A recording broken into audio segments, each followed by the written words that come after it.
Hello student, स्वागत है आप सभी का यूनिक लेक्चर के इस नए वीडियो पर। मेरा नाम है मोहित पांडे। स्टूडेंट्स, हम लोग क्लास 12th के भौतिक विज्ञान का चैप्टर नंबर 1 वैद्युत आवेश तथा क्षेत्र के बारे में पढ़ रहे थे।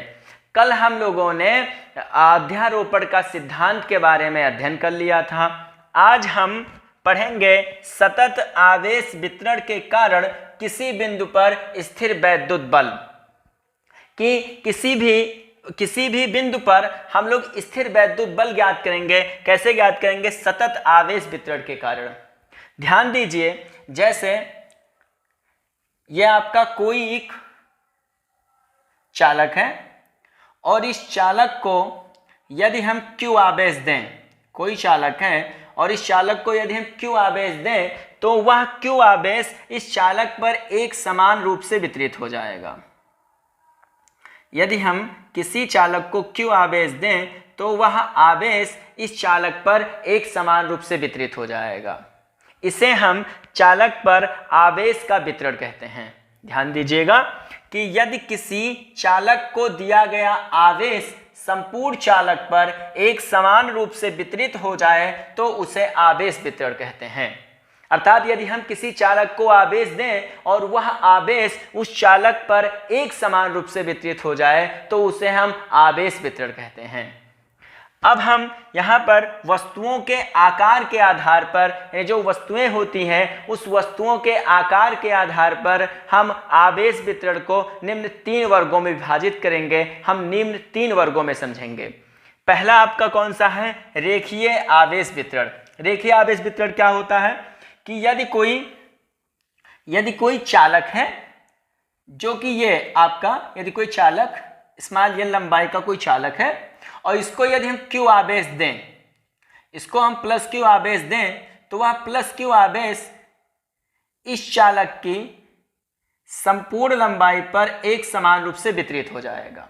तो इसे ही हम रेखीय आवेश वितरण कहते हैं। अर्थात यदि कोई आपका L लंबाई का कोई भी चालक है, आप क्षण ले सकते हो, तार ले सकते हो, और इससे यदि हम Q आवेश दें, वह आवेश इस चालक पर एक समान रूप से वितरित हो जाए तो उसे हम रेखीय आवेश वितरण कहते हैं।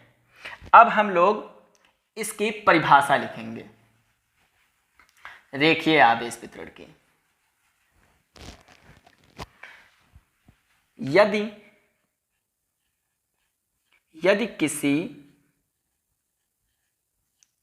रेखीय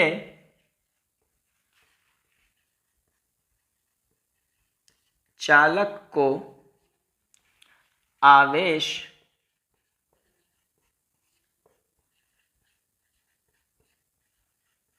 दिया जाए और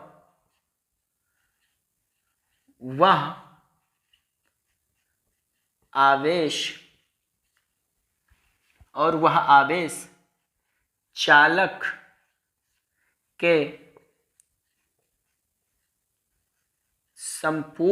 के संपूर्ण लंबाई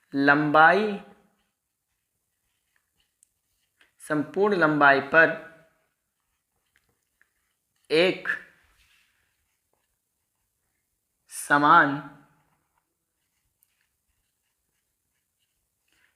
समान रूप से वितरित हो जाए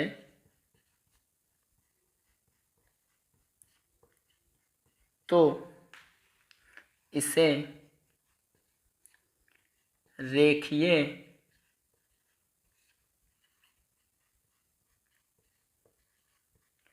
आवेश वितरण कहते हैं।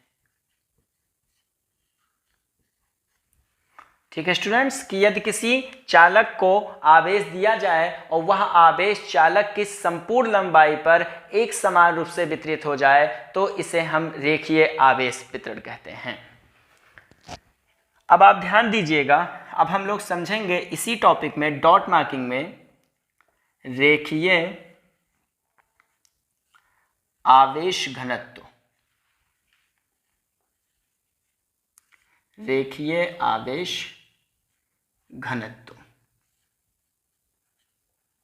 रेखीय आवेश घनत्व क्या होता है कि किसी चालक के, कोई भी चालक है, उस चालक के प्रति एकांक लंबाई पर, कोई चालक है उस चालक के प्रति एकांक लंबाई पर उपस्थित आवेश की मात्रा को रेखीय आवेश घनत्व कहते हैं और इसे लैम्डा से निरूपित करते हैं।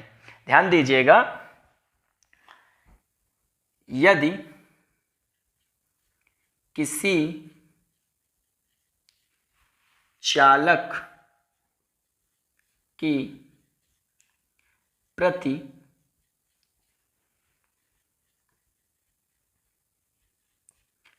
एकांक लंबाई पर उपस्थित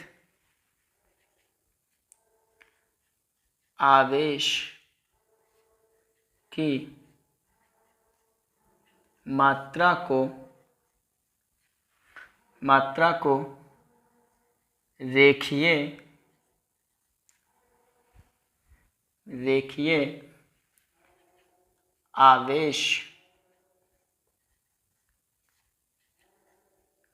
घनत्व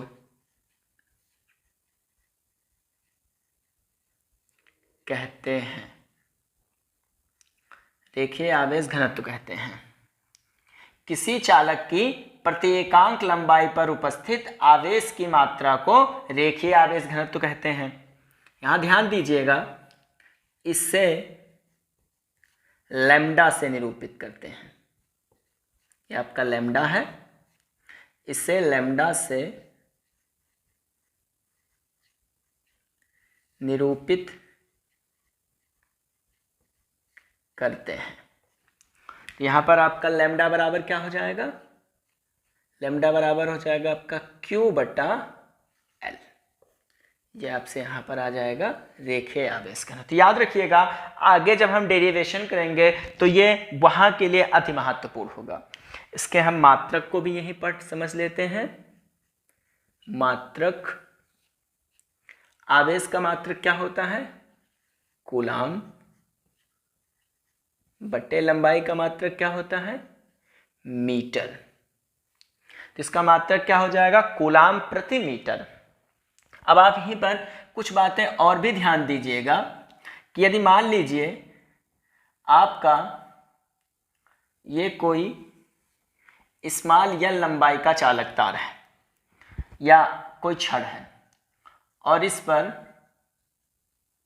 प्लस Q आवेश एक समान रूप से वितरित हैं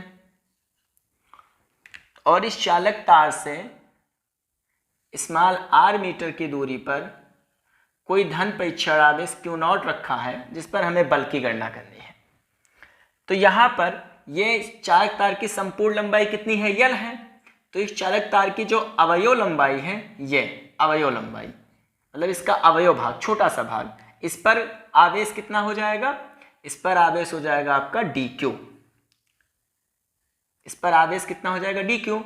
और ये लंबाई कितनी हो जाएगी? ये जो अवयव लंबाई है इसे हम लिख देंगे dl। यहां ध्यान दीजिएगा, यहां लिखेंगे यदि चालक की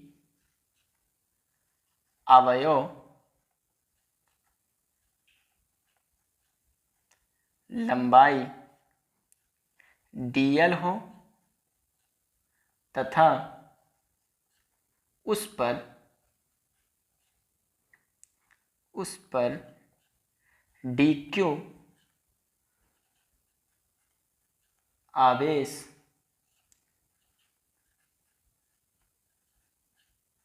उपस्थित हो, तब dq आवेश उपस्थित हो तब लैम्डा बराबर आपका हो जाएगा dq बटा dl। जबकि मात्रक आपका यही होगा कूलाम प्रति मीटर। स्टूडेंट्स, आशा करते हैं यहां तक आपको समझ में आया होगा। अब आप स्क्रीनशॉट ले लीजिए। हाँ तो स्टूडेंट्स, हम लोगों ने पढ़ लिया था कि यदि कोई कैपिटल L लंबाई का चालक तार है और उस पर हमने प्लस Q आवेश दे दिया था, तो यह आवेश इस चालक तार पर एक समान रूप से वितरित हो गया था। अब यदि हम इस चालक तार का अवयव लंबाई ले लें, जो अवयव लंबाई dl है, तो इस पर आवेश की कितनी मात्रा उपस्थित होगी? dq मात्रा आवेश की उपस्थित होगी। और इस चालक तार से हम लोगों ने r दूरी पर, स्मॉल r दूरी पर एक धन प्रेक्षण आवेश Q0 ले रखा है। अब इस आवेश के कारण पहले हम इस अवयव आवेश के कारण इस आवेश पर लगने वाले बल की गणना करेंगे, फिर हम संपूर्ण चालक तार पर जो आवेश है इसके कारण इस आवेश पर बल की गणना करेंगे। ध्यान दीजिएगा, हम लोगों ने पिछले वीडियो में पढ़ा है लैम्डा बराबर dq बटा dl, यह हमने पढ़ रखा है। यदि हम यहां से dq बराबर निकालें तो dq बराबर कितना हो जाएगा? ये आपका इधर भाग में है, इधर जाएगा तो हो जाएगा गुणा में लैम्डा dl हो जाएगा। ये हमारा हो जाएगा dq बराबर। इसको हम एज्यूम कर लेंगे समीकरण फर्स्ट।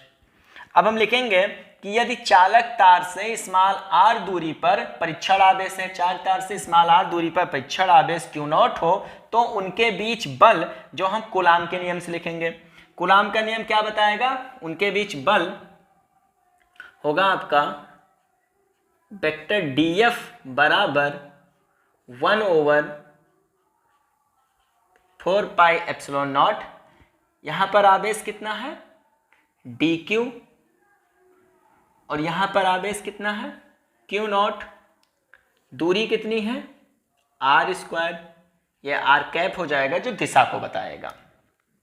अब ध्यान दीजिएगा, संपूर्ण चालक तार के आवेश के कारण Q0 पर आवेश। अब हम इस संपूर्ण चालक तार के कारण जो इस पर आवेश है, इसके कारण हम Q0 पर क्या निकालेंगे? वैद्युत बल की गणना करेंगे।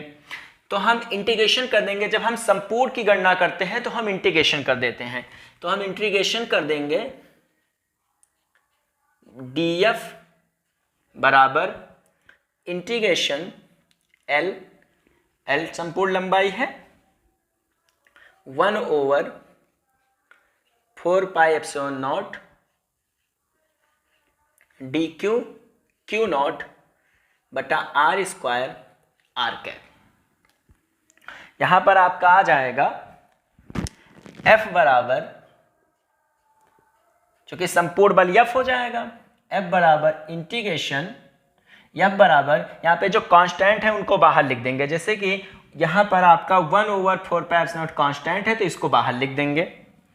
तो आपका आ जाएगा 1/4 पाई एप्सिलॉन नॉट, यानी आतांक है, इंटीग्रेशन L dq Q0 बटा r² r कैप। यहां आप समीकरण फर्स्ट